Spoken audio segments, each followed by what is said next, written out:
John had been living and working in Canada for the past 3 years.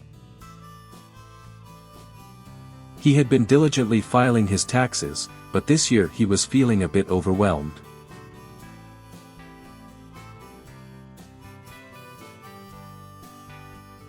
He had recently started renting out a portion of his home and was unsure of the rental income tax filing requirements.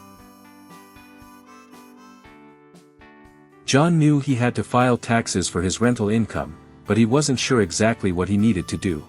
He had heard that Canada had special tax filing requirements for non-resident rental income, so he decided to do some research. John soon discovered that he had to file taxes under Section 216 of the Canadian Income Tax Act. He learned that he had to report his rental income, as well as any other income he received from the rental property. He also had to report any expenses related to the rental property, such as repairs and maintenance. John was relieved to have a better understanding of the rental income tax filing requirements. He was now confident that he could accurately report his rental income and expenses.